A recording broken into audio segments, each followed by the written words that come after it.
Alrighty, I think we can get it going. I'm Allie Rice. I'm the campaign director for the campaign to elect Amy Mah Sangiolo.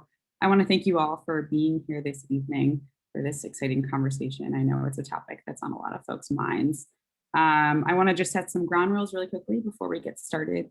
I want to ask that folks use the chat during our session this evening to ask any questions that you have.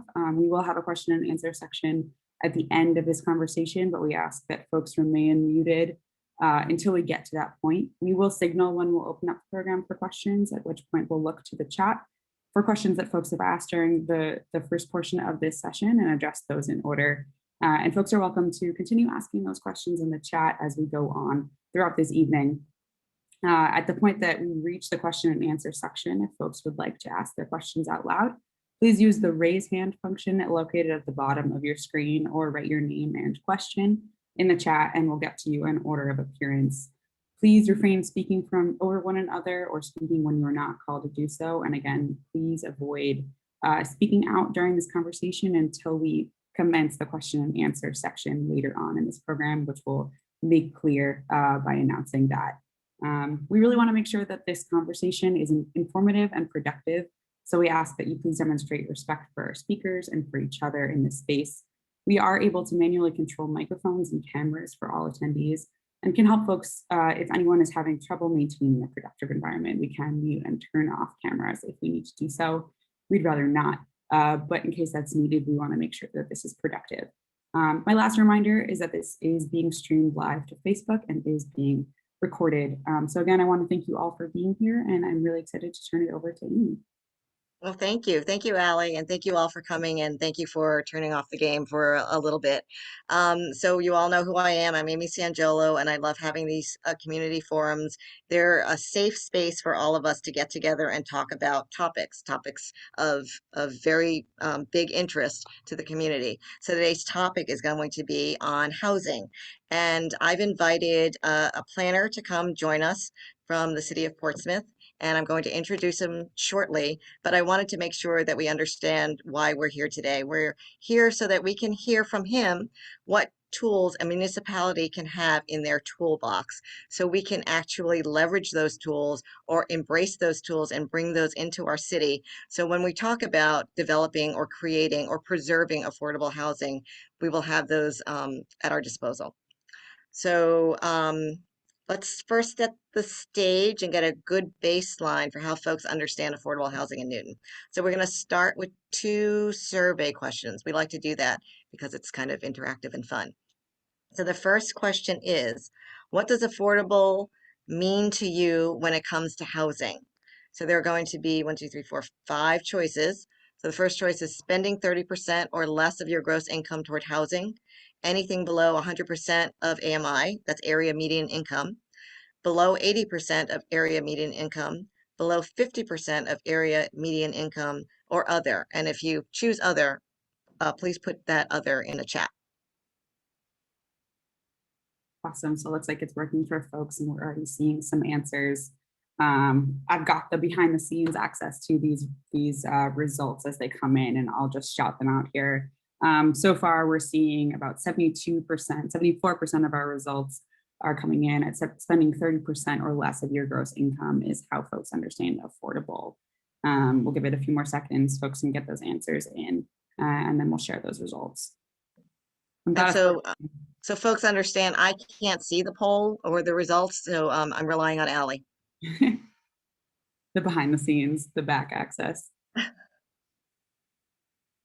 All right, I'm gonna go ahead and end that poll. Where 78% of folks understand affordable as spending 30% or less of your gross income. You'll see those results pop up on your screen there and see what folks think.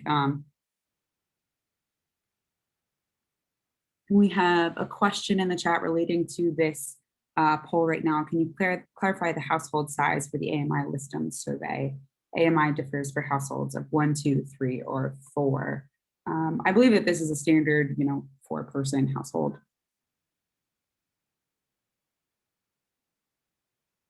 I'm going to go ahead and stop sharing those results. Okay, so the second question we're going to ask is, do you think Newton is doing enough to create affordable housing?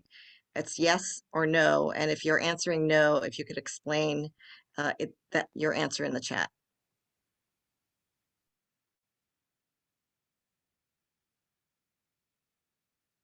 We're getting results in for this one too. A lot of folks saying no. 85, 86% saying no, 87, 88. Really mostly no. We got one not sure. Relying on 40B, subsidized. These are some good answers. All right, I'm going to go ahead and end the poll. Sharing those results now. We've got 88% saying no.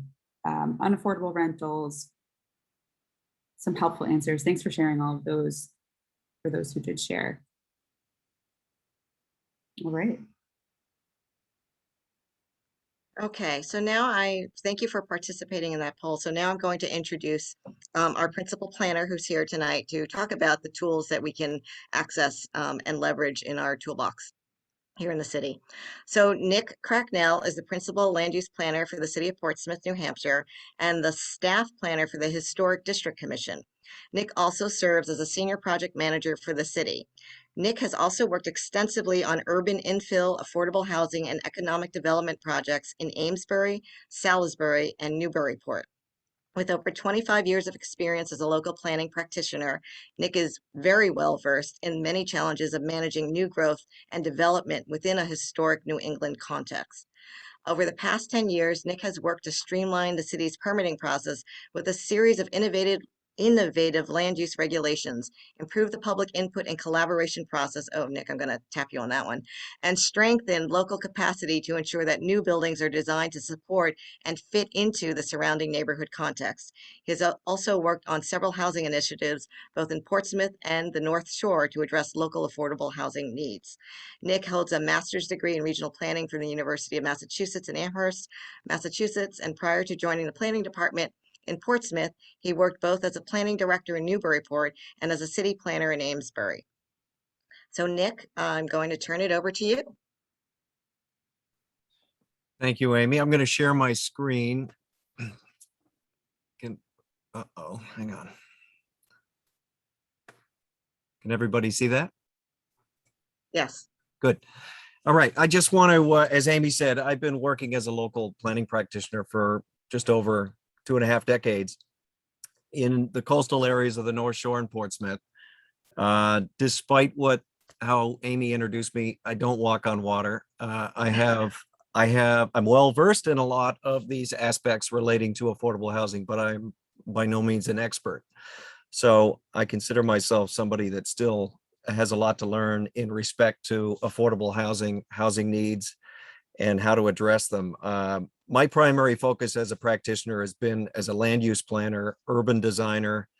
More recently, historic preservation is a big part of what I've moved towards, probably with secondary interests in economic development and housing. So what I'd like to do is preface what I'm going to show you here as just sort of skimming the surface of some of the tools that I've had firsthand experience working with, both Portsmouth and the 3 communities in the North Shore. I've also worked with West Newbury, Georgetown, again, all of them clustered up in the northeast corner. But most of the communities probably having similar housing needs as Newton, where the supply is greatly outstripped by demand. The cost of housing in each of these communities, particularly Portsmouth and Newburyport, is so extremely high. The market delivers zero affordable housing without government intervention, which is really quite challenging. So I've been working on it for the better part of the 2 decades. I'd like to just jump through some of the tools that are in the toolbox, with the real message being, I think it's critical for any city or town that's got a significant need for affordable housing to go into that toolbox and build a pretty robust set of options that where one size doesn't fit all, and you're not trying to create a high density project to solve all your housing needs, but at the same time you recognize that doing in-law apartments or accessory units, smaller units, micro units, can take you a long time to actually address the market failure of not having enough housing.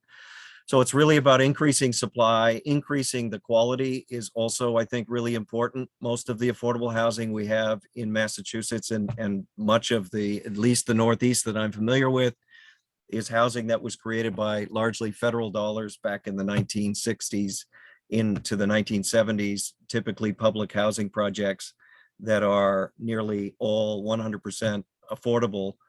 They don't tend to be the most attractive parts of our communities, but they provide a service. And most communities that I'm familiar with in Massachusetts, the lion's share of their units are actually public housing that's been created between 1969 and 1999, before the New England Fund opened up the whole 40B process to the private sector. So it's really important to address the quality issues of affordable housing, not just the supply, as well as the locational aspects of where you decide to put it in your community, and look at a diversity of options and expand those options as to what affordable housing is. So I'm going to try. Good, it works. I just want to quickly go through some regulatory, which would really be what you'd expect to find in your land use regulations as a set of potential problems and tools that you can adjust to encourage affordable housing, and in some cases mandate it, and then address at least a few non-regulatory tools and techniques that cities and towns often use to work with the regulatory changes. So in respect to dimensional controls, I mean, most cities and towns that don't use form-based coding, which is a pretty innovative way of looking at the dimensional controls on how big the lots are, how much frontage you have, how many units per acre you allow. Most of us only have 8 or 10 of these dimensional controls, and they tend to be developed after the war with suburban sprawl, where they've morphed into, for many cities and towns, and maybe to a degree in Newton. I should also say I'm not at all an expert on Newton, so don't think that I have a good appreciation of your housing needs. I don't. But many of the dimensional controls in most Massachusetts cities and towns are a reaction to suburban sprawl back in the 1950s and 60s. So they do function largely as a growth control measure, and they tend to not represent, if you apply them, the better parts of our communities, the traditional neighborhoods that are generally the most valuable parts of places like Newton, are no longer able to be built because these dimensional controls have increased the lot size and frontage beyond what was built in the 19th century, and not necessarily for good reasons, not just fire control or public safety, but mainly to stem the tide of people leaving the cities and moving into what you could call the suburban or outer ring communities, because they've got automobiles after the war to move and leave those places. So I think the lion's share of the communities I've worked with have these restrictive dimensional controls that make it very difficult to do anything but single family houses in the community. And you could say the same thing about off-street parking requirements. They tend to be a very suburban application across most mass cities and towns, where the parking requirements are higher than the market demands. That's not always, but it's often the case. They're conservative. Parking's very expensive to create.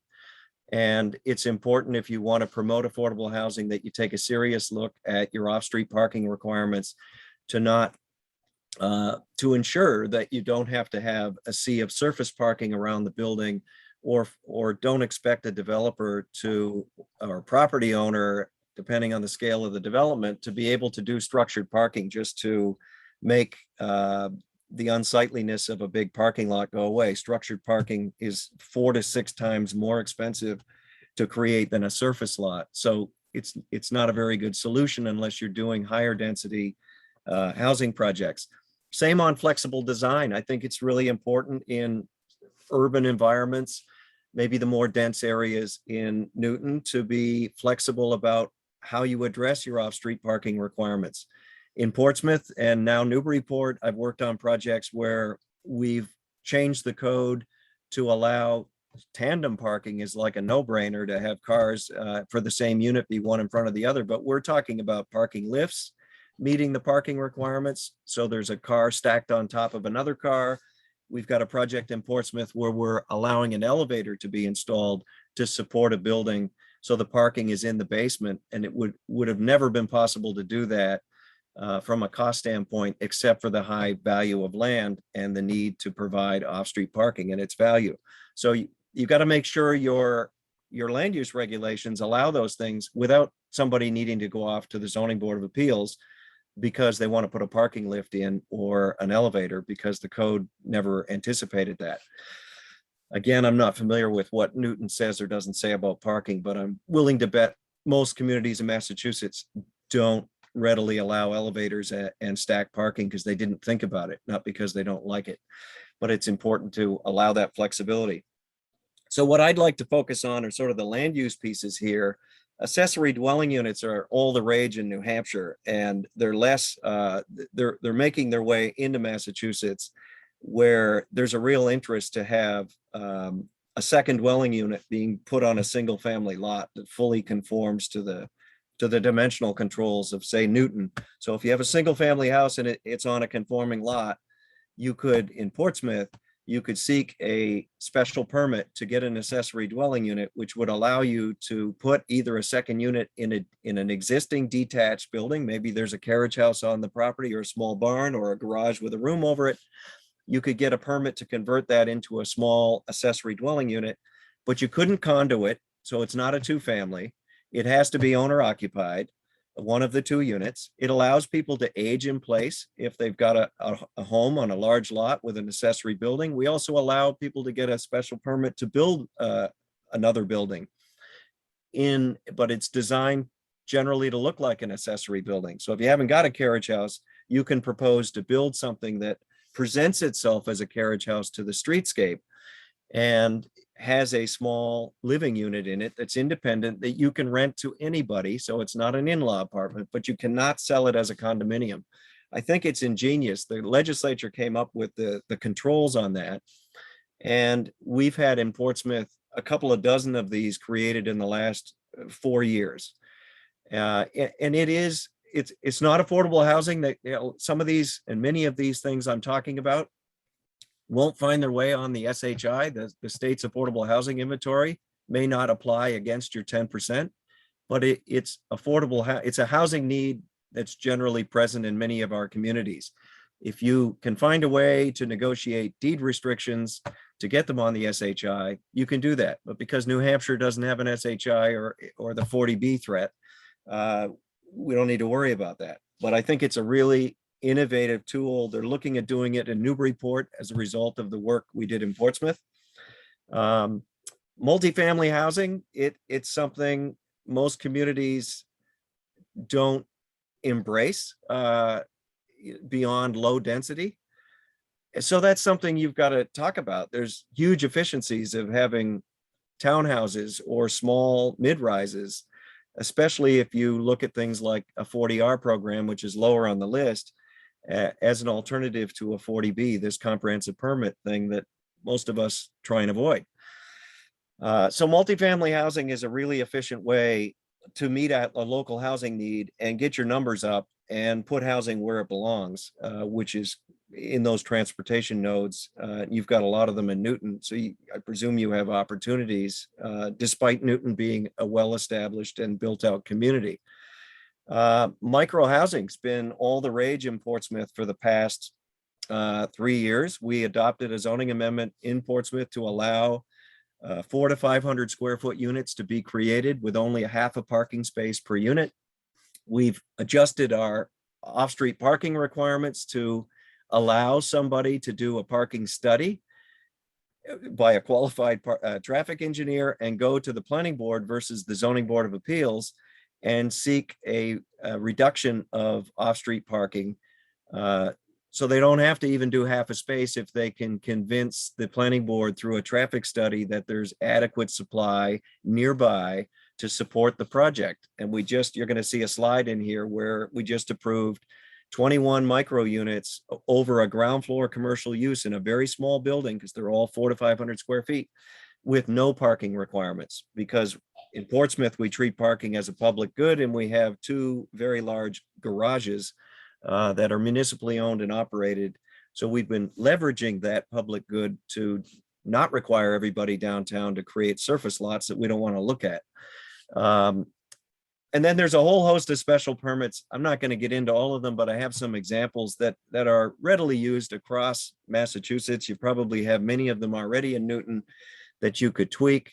Planned unit developments, open space, residential developments, clusters. A TDR program you probably don't have, most people don't, but a transfer development rights program is probably the most important tool that I see not being utilized because it's so damn hard to do, to transfer development from areas in your community, say Newton, where the community agrees you don't want to develop. You've got a golf course, you've got open space that's privately owned, a forest that's privately owned.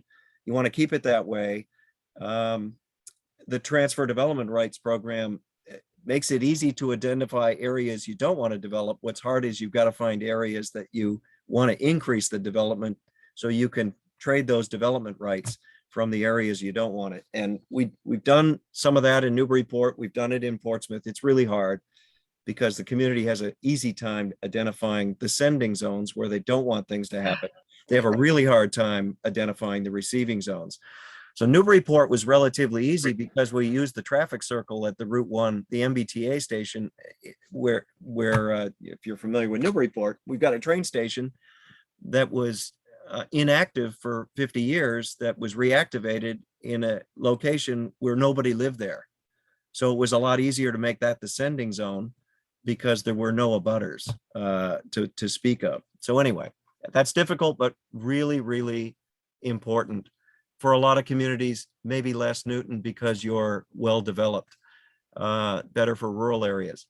So inclusionary zoning, you probably are familiar with this. Massachusetts allows you to adopt a zoning amendment that requires any development over a certain size, and most communities use 3 or 4 units or more, have to have 10% affordable housing. So it finds its way on the SHI, the state's affordable housing inventory. Communities have gone as high as 15% and not been challenged. To my understanding, they've not been successfully challenged at getting even 15% of a development, and perhaps they go higher than 3 or 4 to kick into that threshold. But that's a really useful way to integrate the affordable housing into the project with the market rate housing, which is a really important aspect to, again, move away from that 1960s model of putting everybody in the chicken coop and everybody else that's not in that building lives in a non-affordable environment. So inclusionary zoning allows your teachers, your firemen, your janitorial workers to get a unit in a neighborhood with everybody else, which for many people is important. So 40R, we talked about, it's a community-driven, generally it's a higher density project than everything above it on my little list, because 40Rs are a bit of a heavy lift. You've got to do a fair bit of study in your community. You've got to do public outreach. You've got to submit a preliminary application to DHCD to the state. You've got to have an eligible area to receive the development. It largely has to be spoken about in your housing production plan, which hopefully you have in Newton. It's a plan like a master plan that gets updated. I know I haven't shown you many slides or any yet, and there aren't many, so don't panic. There isn't one for most of these line items, but the housing production plan is your master plan for housing, and your 40R is intended to fit into that as a tool. And it's a great way to control where you want higher density affordable housing and what do you want it to look like, because you can put design guidelines in the 40R, and it allows you to control your own destiny. And it's a community driven process rather than the 40B, which is a developer driven process where it's generally in a bad location and it's jammed down your throat. And it's a really painful way to create housing. The primary difference on the affordability aspect with both 40R and 40B is 40B is 25% requirement and 40R is 20. What most cities and towns, from my experience, have been encouraging probably to some degree for the same reasons they have large lots and large frontages. Not everyone in the community is excited about embracing affordable housing. So, and perhaps you could say many people really aren't when it comes down to it, despite how they might talk about it. So what I'm finding in 40R is most cities and towns that actually want to wade out there, do the planning and say, we're willing to accept affordable housing in this location, and we're going to adopt this 40R. It's as of right development. So once you adopt it, it's not a special permit, it's not a variance, not a 40B. Once you adopt it, you have to, without extreme circumstances, you have to approve the project that meets your own regulations that you adopted through your own town meeting or your city council, your legislative branch. So most cities and towns choose to do apartments instead of condominiums because there's this oddity in 40B, in the comprehensive permit from 1969, which is 40B.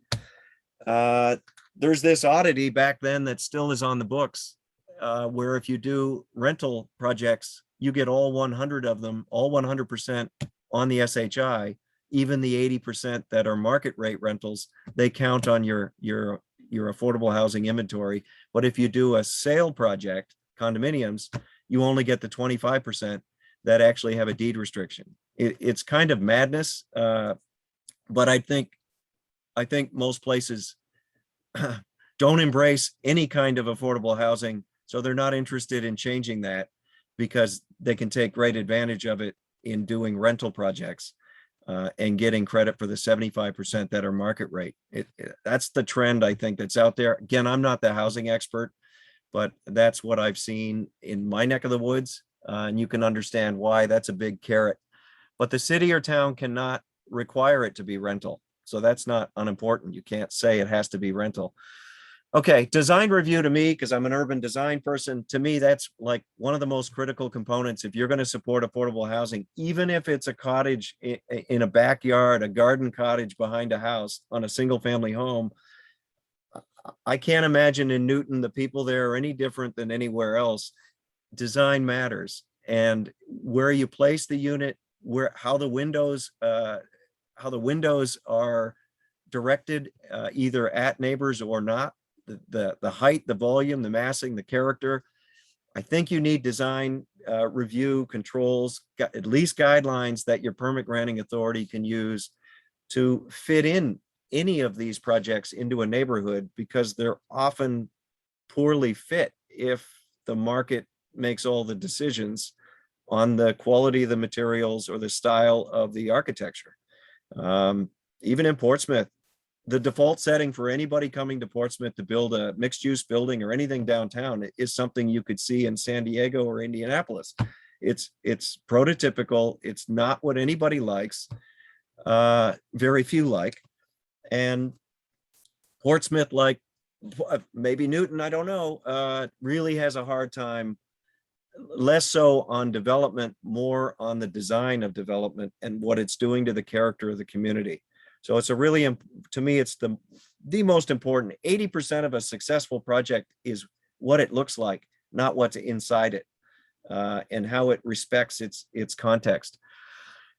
But that's the hardest thing to legislate, and it's the hardest thing to administer. So most cities and towns skip it, and they deal with the quantitative stuff, and then they're not happy with the outcome. And they're not happy they don't have control in the permitting process over the outcome for the stuff that matters, which is what it looks like. Oops. Okay, I'll keep going.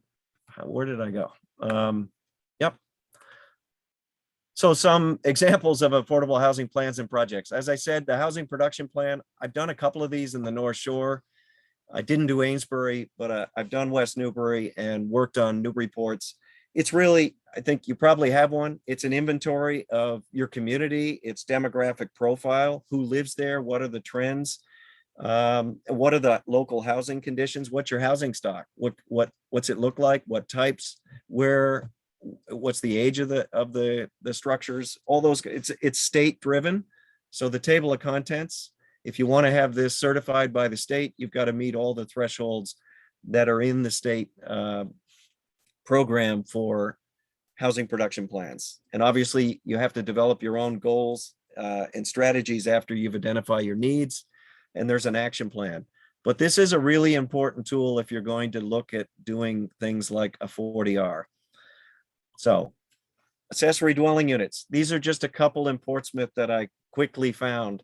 And I apologize, they're both done, and the photos would be better if I got myself back out there after it was done. But there's an accessory structure next to a two-family house that used to be a single, and they converted this into a third unit and did it as an accessory structure. The ground floor is still a garage partially, and the upper floor and the attic are finished off as living space. So it's owner occupied. It's, in this case, it's detached. We allow either new detached, converted buildings that are detached, or additions to existing buildings. We look at parking, and again, we have a design review process that I think could be better, but at least we have a conversation, and we have a written narrative as to how we want to deal with things like building placement, mass, and materials. But they're smaller units. So some small infill projects. The one on the bottom left is a project in Portsmouth to place that building on the left. That the little house next to it was a two-family. The idea was to convert it back to a single and have the second unit put over the garage on the corner. There used to be a house in that location before a fire in the 1960s that was even bigger than that barn. So that's an example of putting things where you have existing infrastructure. In many instances, there were structures there in the 19th century, early 20th century that have been removed for either fire reasons or abandonment. All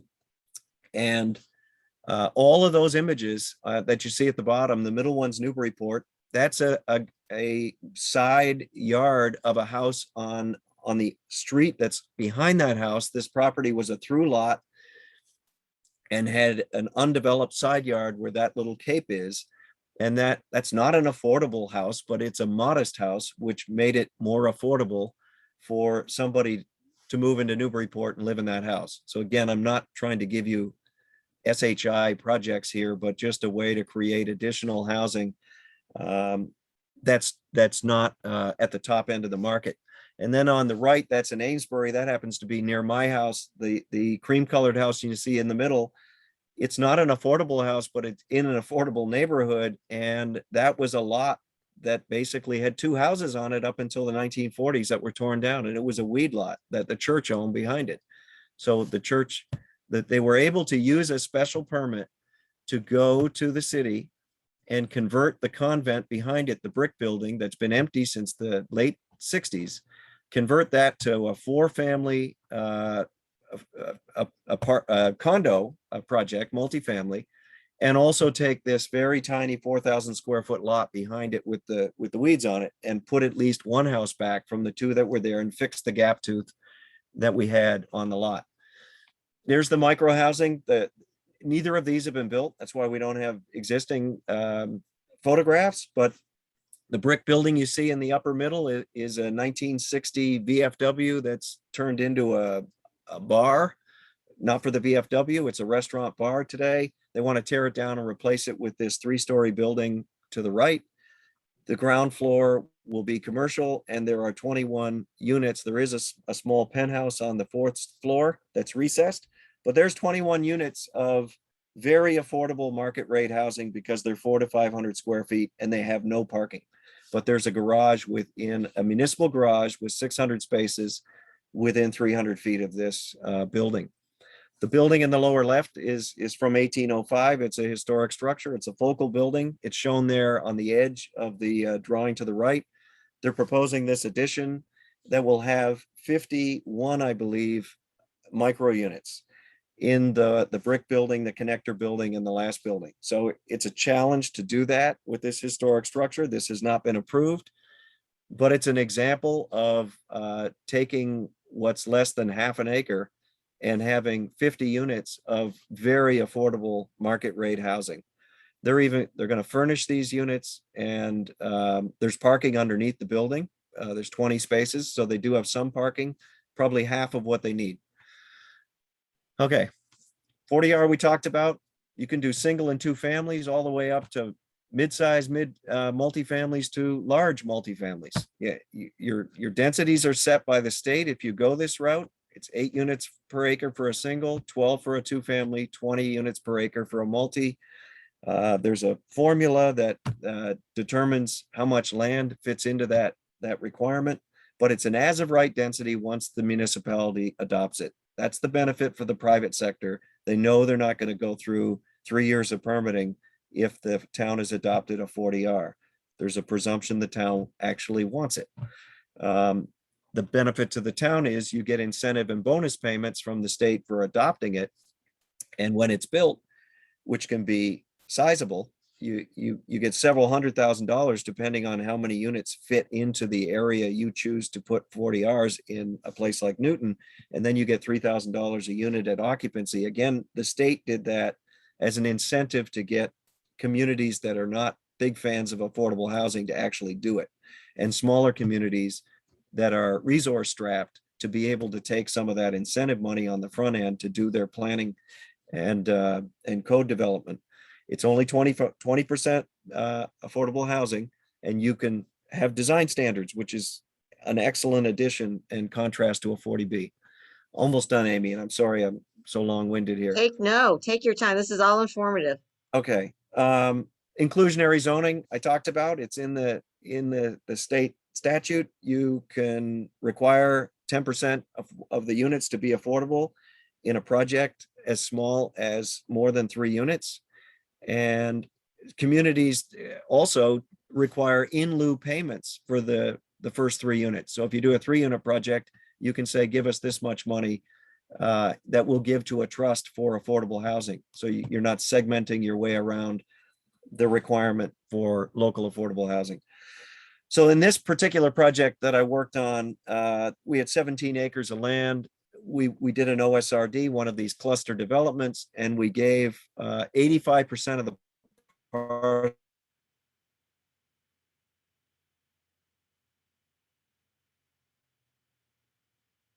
whole parcel. That's essentially what a cluster development is a local TDI program. We transferred the development rights to that smaller section, and we put in 13 units, 2 of which were affordable. And they're essentially where the arrow starts. Those two, they're not distinguishable from the other units in the development. So I think it was a good outcome in respect to the affordable housing units we created. This is a project I worked on in Amesbury. It's an old school from 1900, a Horace Mann school. It had 8 classrooms in it and was in bad shape when the developer got it from the town. The developer went through a very innovative local land use statute that's called a historic preservation special permit. And we've discovered through this project and the next one I'm going to show you that it's probably the best zoning amendment I've seen in Massachusetts to allow urban environments to do whatever it takes if they want to do it, to restore old buildings and also add new ones in very tight quarters without going, the name of the game is to do this without going to the Zoning Board of Appeals. If you have to go to the Zoning Board of Appeals, most people you're going to be talking to in the private sector are going to be very disinterested in the risks associated with needing variances, given the hardship standards are so difficult to meet. So in this was the first project in Amesbury. They used this historic preservation special permit. It required 10% of the units, which was 2 out of 10 that fit in that school, to be affordable and go on the SHI and sell for the same rates that you'd need to sell them in Newton, because we're in the Boston MSMA here too. And the building finished up spectacularly well. We have a preservation restriction as part of that permit on the entire exterior to the town. And the picture I've got in the lower right does not do justice to how well the developer restored the site. That's still before it's finished. But it's a great example of reusing and repurposing a school or a church using an innovative land use statute or ordinance that allows you to get multiple objectives: historic preservation, affordable housing, and major site improvements for the neighborhood. This is the other one that you saw the other side. That cream colored house is the same house you saw from my neighborhood on the backside. This is the convent that closed in the late 50s, early 60s. And it has sat there for the most part, waiting to be demolished. And it's only in this housing market and Amesbury's strengthening in land values, partly because Newburyport has become very expensive. There's a big spillover effect. The church decided, since they couldn't afford to tear it down, they would see if a developer was interested in buying it. And we're doing 4 units in that. This is a case where the in lieu payment came into play, where if in Amesbury, if you do more than 4, you need to do an affordable housing unit. Well, we only did 4. We had the house on the other lot back there. That's a 4,000 square foot lot, as I said. This really creative permit allowed the planning board to approve that 4,000 square foot lot in an 8,000 square foot district with insufficient frontage, which left this convent building with no frontage.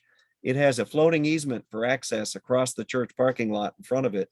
And they were able to subdivide this property with no frontage for the convent with a floating easement for access out to a street and not need to go to the zoning board of appeals. I mean, it was really unique and opens the door for a place like Amesbury and anybody else that wants to adopt a statute like that to let the planning board have the authority to adaptively reuse buildings like this, but also plug in the holes in your community that inevitably are somewhere that are very difficult to plug because you need to go to the zoning board to plug them. And that's a really hard thing to do.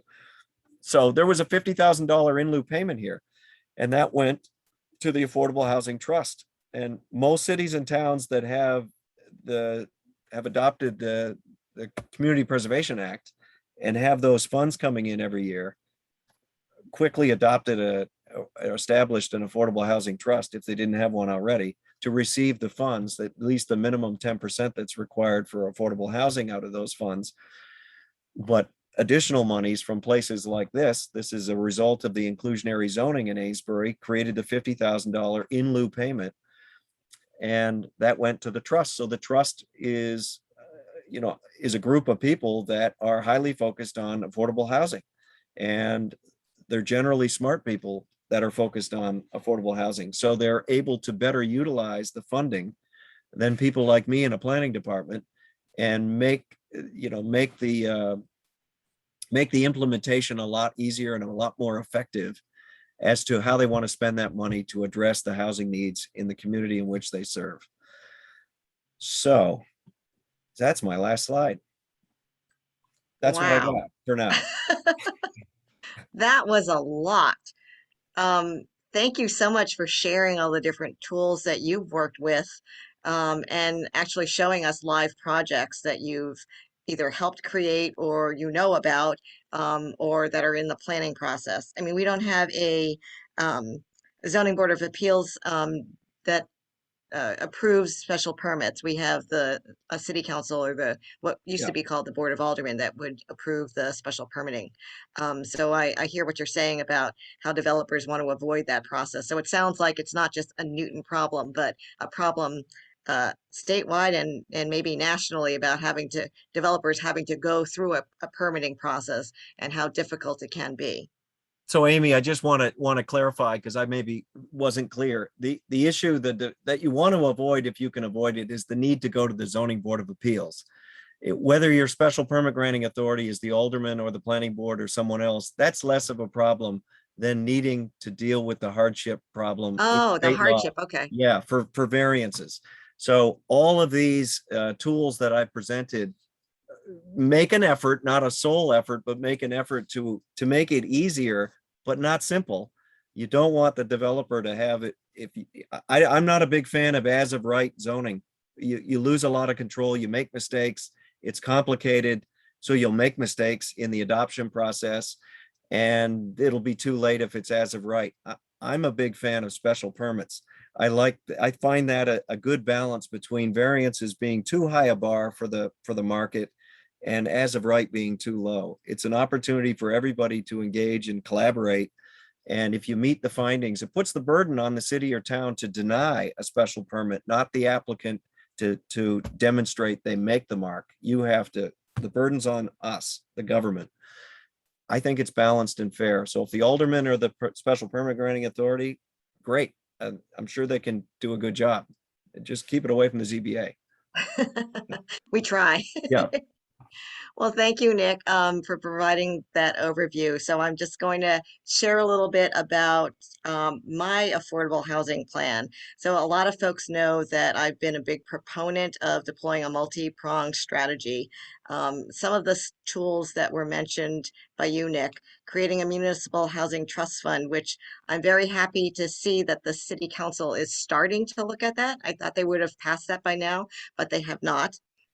And I'd like to use some of the ARPA money that we got. We received $63 million in ARPA funds. I'd like to put a portion of that, $5 million of that fund to seed this municipal housing trust, as well as use inclusionary zoning payments and also CPA funds to have that money available so that either the city or a nonprofit developer can use those funds so that they can jump on any kind of building or land acquisition should those opportunities arise. I'd like to also create a housing production, and I call it a housing production and preservation plan. So again, using that community input that you were talking about strategizing on how many units we should be creating each year or preserving each year from our inventory of naturally affordable housing that we do have in this community. The other thing that you mentioned was accessory dwelling units, and I'm glad that Portsmouth is moving forward with it, and it seems to be catching on, and that Newburyport is also looking at it. In Newton, Emily Norton actually led the charge to get that passed by right, as long as it fits within 1,000 square feet. I think that's our unit size. And if you go above that, it's 1,200 square feet. And as you mentioned, that's a wonderful opportunity to create more housing in our existing single family zones that I think more and more people should know about and also apply for. I'm not really sure why it hasn't caught on fire. I don't know if it's because of the permitting and licensing requirements that may be attached to it. I don't know if enough people know that it's an available tool, but I also like the idea that detached dwellings are another way to do it. You mentioned carriage houses, and Newton has a number of historic neighborhoods with these carriage houses, and I think those could also be encouraged to be developed into accessory dwelling units. And the beauty of that, as you mentioned, is that it's got to be homeowner occupied. And it can't be condoed out. And I think that shows more of an investment into our community. So that's kind of where I'm going in terms of housing. You mentioned something about oh, maybe you didn't. Did you mention upzoning? And talking about upzoning, because that is an issue that I know we are facing in Newton, or we could be facing in Newton. There's a desire, or there was talk about eliminating single family zoning in our community. And I call that the trickle-down housing theory. I don't know if you have any thoughts on that. So I think the way I might have mentioned it was the TDR program and the idea of sending and receiving zones, because upzoning is a receiving zone. And typically to do it well in a maybe more rural environment than Newton, where you have a lot of open space that's been open for hundreds of years, but is being nibbled away by suburban development, you need to put a fair bit of development in the receiving zone to offset it, so you're not going to the taxpayers to subsidize the deal. To buy those development rights. You're trying to trade them. So I've not worked in a community that's seriously looked at removing single family zoning. That seems like a heavy lift politically, but if Newton's going that direction, that's interesting. I think there is a bona fide need for multifamily housing, which you can call upzoning.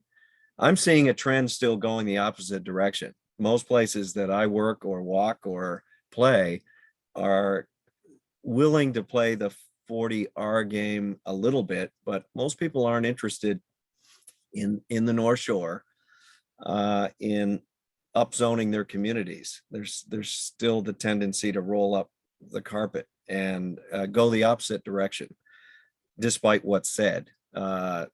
So there's a bit real conflict between the headlines and the policies and programs they put in place.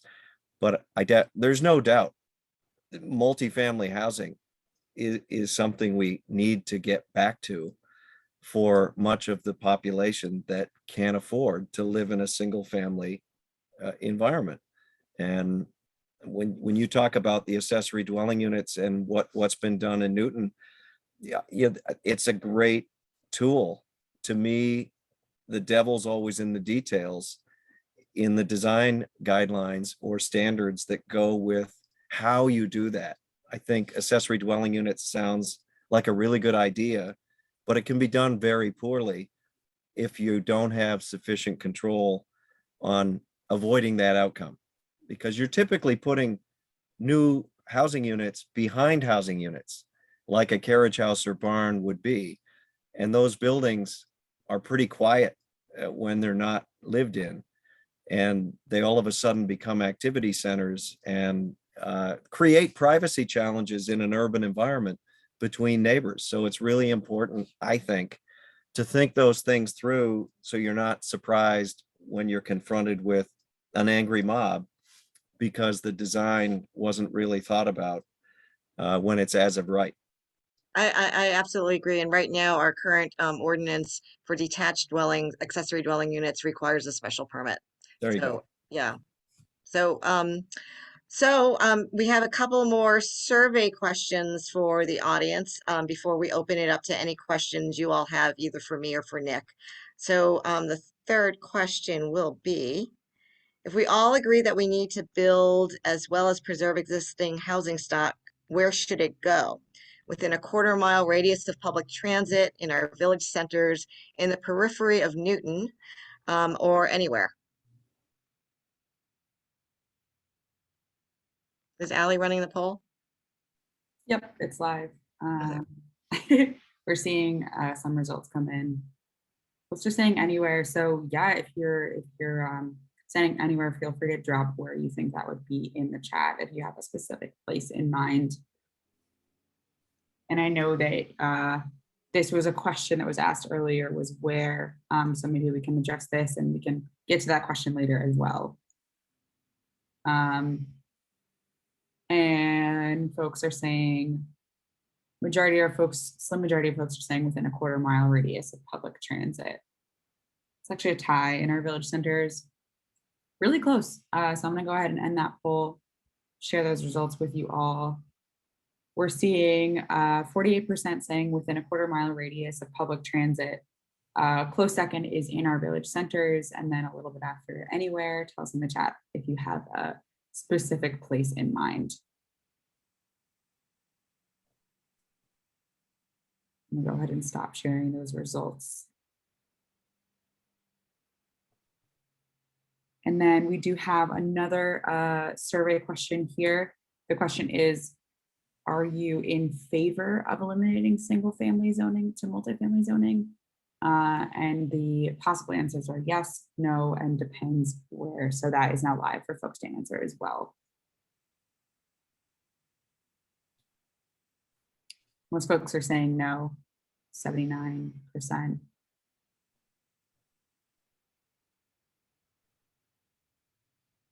Keep those answers coming in.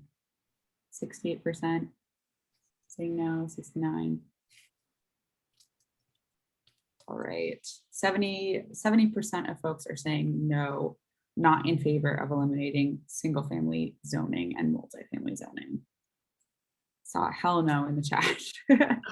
Okay. And then, did you close the poll? Sharing those results for folks. That poll is closed. Here's those results from zoning. And then we do have that last question. Yeah, the last question is, if yes, would you want to impose any conditions? Limit the size, require affordability, allow only near transit? If you select this, how far away and what types of transit? I'm not sure what kind of results we're going to get given the poll results of the question before it. So still interested in learning. Yeah, for those who did say yes, we're seeing some answers there. Limiting size, requiring affordability. That second one is the most popular here. Some folks are saying near transit, actually. All right. And that was multiple choice. Okay. And sharing those results.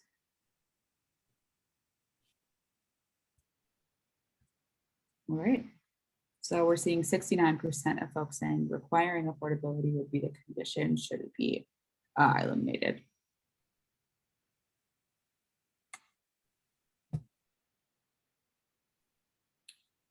So Amy, if you're ready, I think we can now open it up to questions and answers. I want to remind folks that we are using the raise hand function. So please either put your question in the chat or raise your hand using the button at the bottom of your screen so that we can get to you in an orderly fashion. I want to start by asking some questions that were raised earlier on. So I'm going to kick it off. Alice Ingerson asked earlier on, quote, friendly is as much about our attitude as a community as it is about the developer's attitude. Which kinds of projects would we be friendly to and where? So I'm not sure what you mean. Was that in context of a friendly 40B, Alice? Yes. Yes, it was. Can you hear me? Yeah, I can hear you. Yeah, okay. Yeah, I mean, it would have been Yeah. great if some of the proposed 40B projects were friendly 40B projects, right? We have the Dunstan East, we have, I think, Dunstan West coming.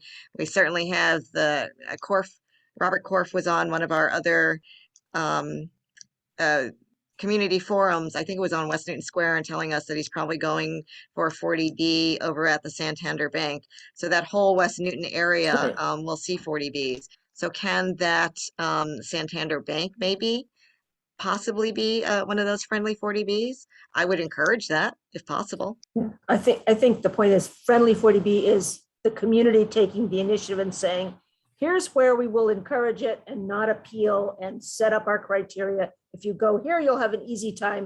If you go somewhere else, you might not have such an easy time. And we need to identify those places. Well, I absolutely agree that we need to.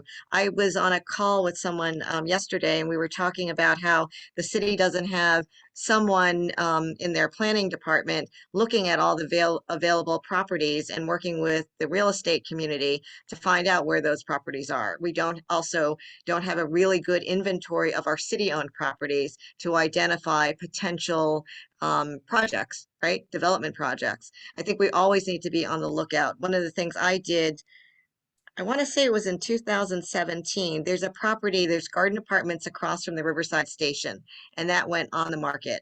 And the first person I called was Josephine McNeil. And I said, we have to figure out how we can save this from a developer from tearing this down.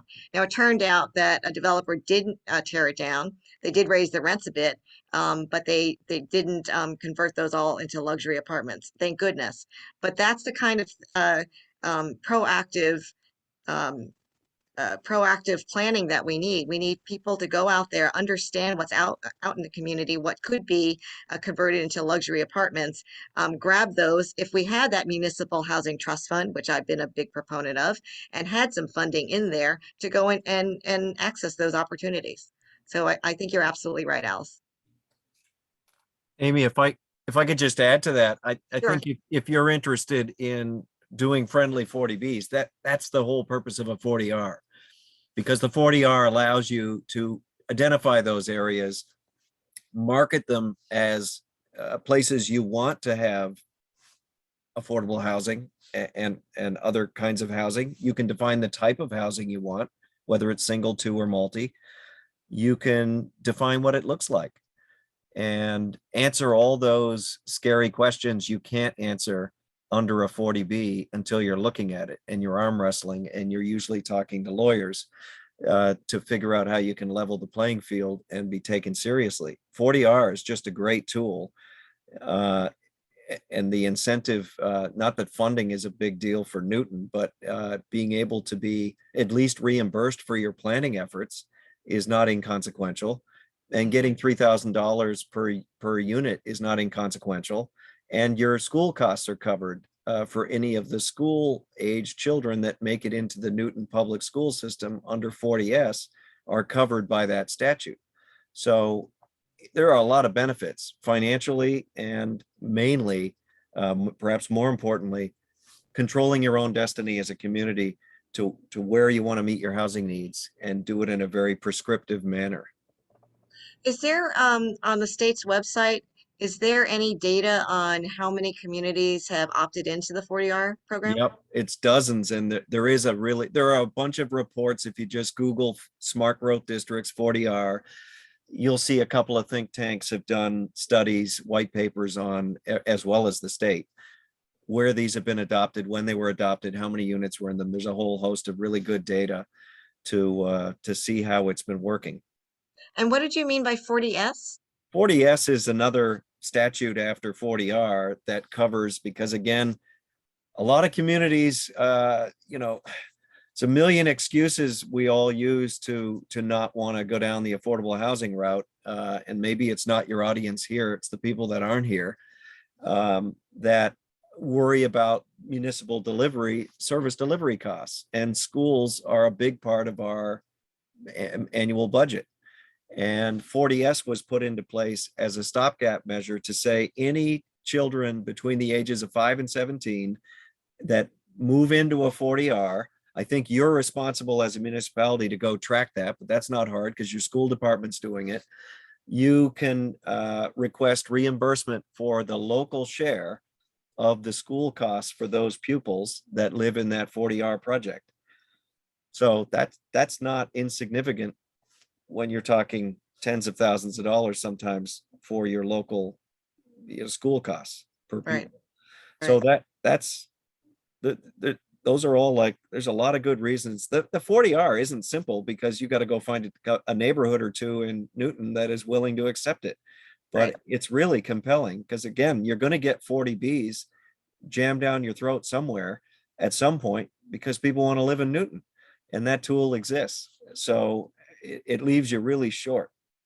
So is that reimbursement from the state? Oh, I see Yeah. Alice already answered that. I see that. Thank you, Alice. Here's another question from Bev to Nick. Bev Chapman, what do the acronyms stand for that you listed for special permits? Can you expand on that? Okay, they were the planned unit development, I think, on the top sheet, PUD. Planned unit development is just one way. It's used differently in lots of places, but it's an infill component or ordinance, or it can be used to adaptively reuse a existing structure. But it's generally to put things within a built environment. The OSRD is like cluster zoning. It's the peripheral transfer development rights. So you got a big farm, you want to push all the development from being spread out into a small area, like the example I showed. The TDRs, the transfer development rights that we spoke about, the sending and receiving zones, very complicated, difficult to sell, but really effective. Remember, Massachusetts is one of the few states that mandates, this is probably not a Newton problem, but it is for the rest of the state you live in. If you're not in an urban environment in Massachusetts, you cannot zone your property for more than 2 acres per house. So it's no wonder when you drive from Newton to Pittsfield, you see one subdivision after another. There's no ability for the cities and towns in this state to have large lot zoning where you don't want suburban small houses with people on track riding lawnmowers to do their lawn instead of cows being out in the field or a forest. So that's not the same in a lot of other states. You go out west and you can do 100-acre zoning, and they do that to protect their agricultural areas as well as their forests and the areas they don't want to see suburban sprawl. We don't have that luxury here. So the TDR is really important because it's the only way you can fend off in places that are more rural than Newton, development from going on every part of your community when the developers show up. Thank you. We've got another question for you, Nick. Are those micro units geared towards young singles, small families, older people? And this is from Bernard M. Bunner. Yeah. I can't believe they're not family. It's not really big enough. They're hotel rooms, right? So you have to think of a hotel room that maybe it's a suite and one that isn't a suite. So you can have small 1-bedrooms. They're going to be closer to the 500 square feet, and you're mainly going to have studios. So that's your hotel room. They're really single person or a couple that would be able to tolerate each other in that space over the long term.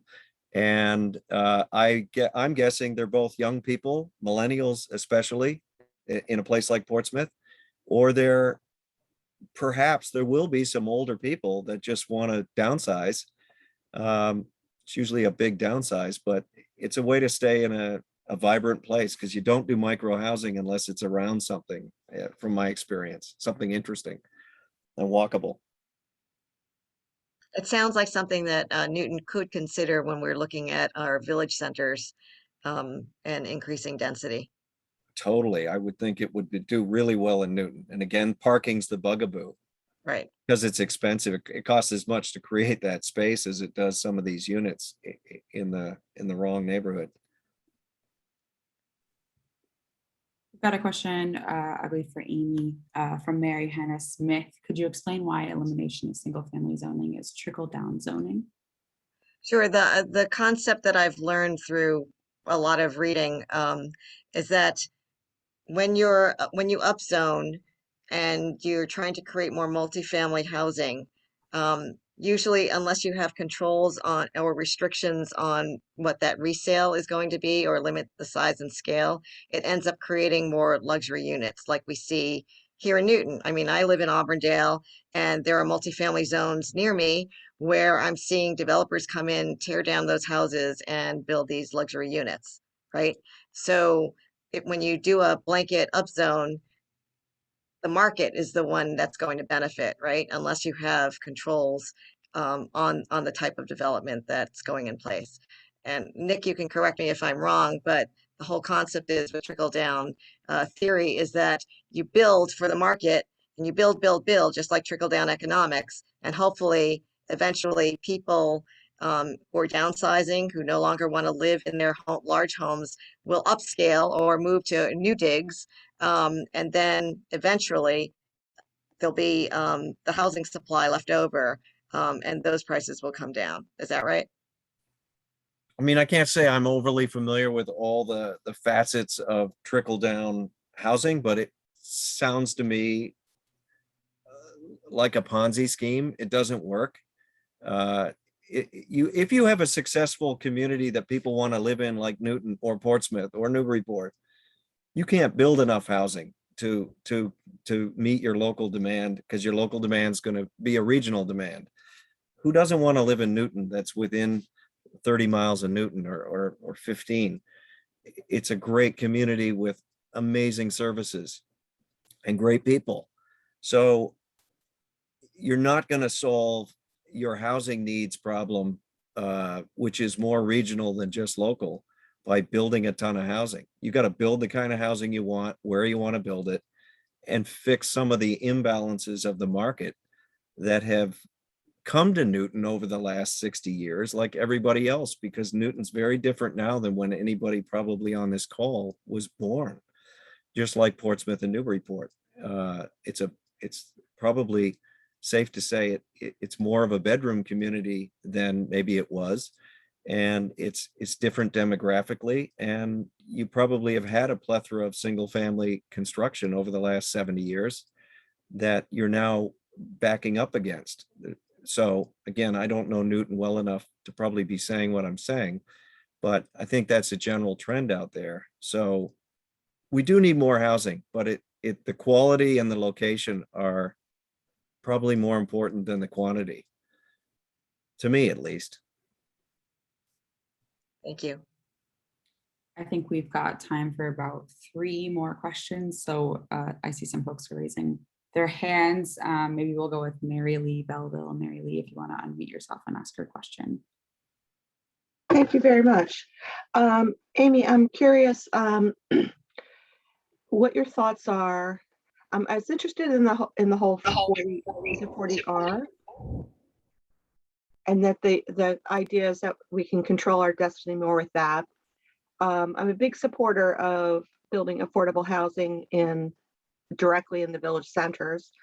It was recently brought to life that Walgreens in Newton Center is going to close, and that's 36,000 square feet of property that person owns.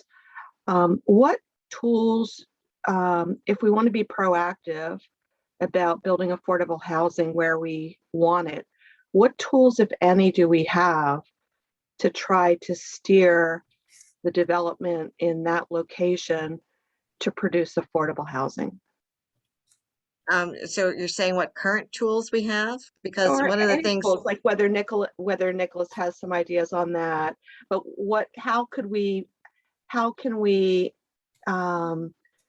steer if that location were to be developed into something totally different that would not align with, ideally what we'd like to see there, are there tools that we could employ that would better ensure that we increase the probability that that might result in some affordable housing?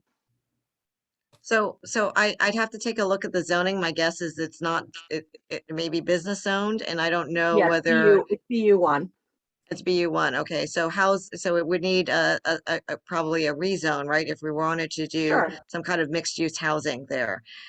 We're right now, I don't know if we could just jump on that property using CPA funds. If we had that municipal housing trust fund, definitely we would be able to pounce on that property, at least try to see if we can negotiate with the owners before they go out to sell it. And then once we got it, I guess we could talk, we could look at what Alice suggested, either a friendly 40B or possibly rezoning it to mixed use, some type of mixed use, or as Nick said, I don't know what the whether there's a certain area requirement in order to identify a parcel for a 40R. But again, if we can control the size and scale of that development, I think we could actually have real affordable housing there.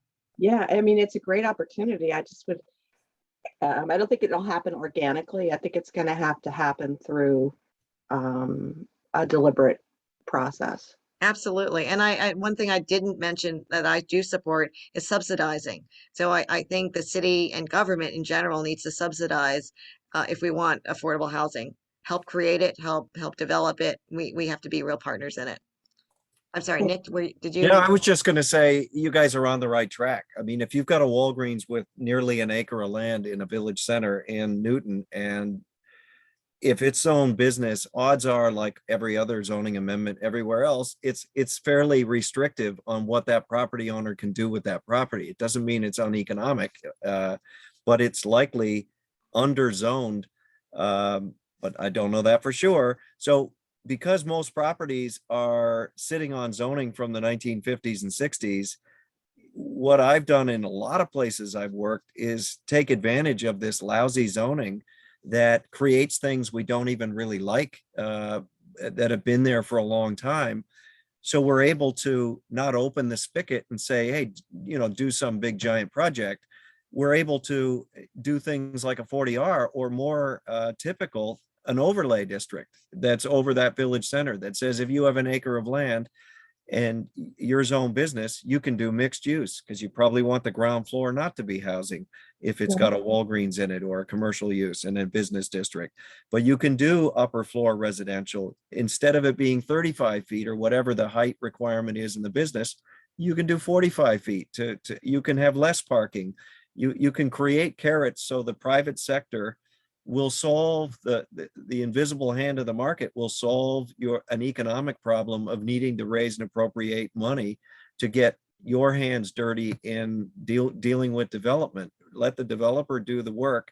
You've got a restricted piece of property that you'd like to see something more interesting and more active happen than what's there or allowed.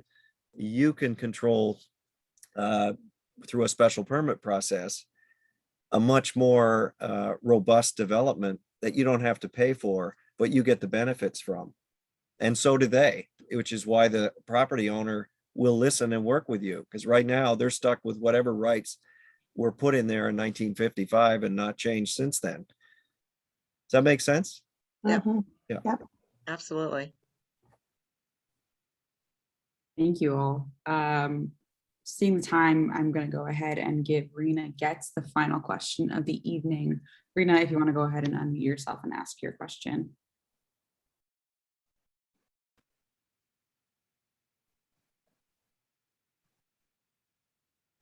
Rena, you're on mute. It's actually, I think it's Lisa that came in under I sent her the link. So I think Lisa, she's got my name on her. I gave her the link. So it's Lisa that's asking the question. No, I don't have my hand up. Sorry, Raina, but thank you for the link. Sorry I came in as you. I didn't know that. Somebody's got my name with their hand up.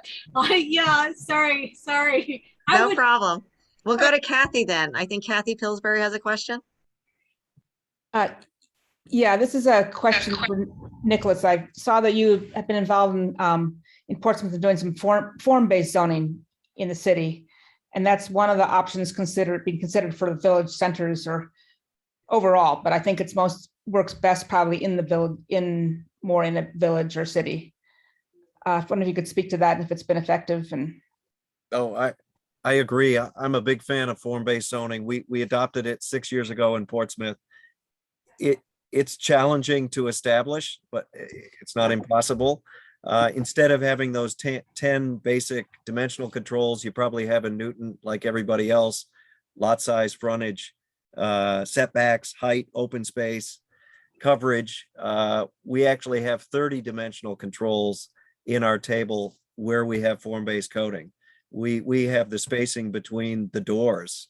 We have the spacing between the buildings, the width of the sidewalk in front of the building, the materials, the roof forms, the slopes of whether it's a mansard or a pitched roof. So it addresses a good portion of the design problem that I talked about earlier with new buildings not fitting in, but it is far from perfect. And we're still struggling with new infill developments on parking lots, or that's typically where they go. We don't have any green space left in most of our village center that is not owned by the city. So we've got a lot of, I'm sure Newton has many surface parking lots from the 50s, 60s, and 70s that still sit there and underperform, but they're really hard to get rid of because your ordinance says you got to have a sea of parking. And I'm not suggesting you don't need parking to support the businesses or the neighbors around it from spillover, but it's very expensive to turn a surface lot into a structure. Everybody kind of gets that. So that is the ultimate place you need to get to in the market to have vertical parking, so you can have a lot less horizontal and a much better experience walking around your village centers without half of it being paved. So form-based coding allows you to prepare yourself for either the Walgreens being replaced with a new building that's vertical, and it doesn't have to be a skyscraper, even if it's 2 or 3 stories versus 1, you need design controls over that. And you need to place the building in the right spot. You need to put the parking in the right spot. You need not to have big blank walls because that happens if you don't have form-based coding. The hotel will put the gym and the lockers and something else, some back of house stuff along the street edge, and all of a sudden on a corner lot, one wall's empty and devoid of interest. So form-based coding allows you to prevent those bad outcomes from happening. And it's not magic. It's like going back to Newton in 1900 and looking around at all your commercial buildings, and that's what you write your code to say, because those are the most livable parts of Newton.